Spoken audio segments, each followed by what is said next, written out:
Daru ma vesneni marakipya haber magroto til daru ber vesenu hage ma veseni nayra vis ser raver oncunan kerdi.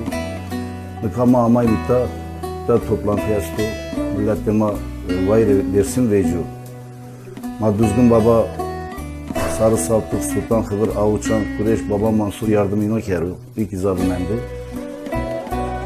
Dur dememiz gerekiyor.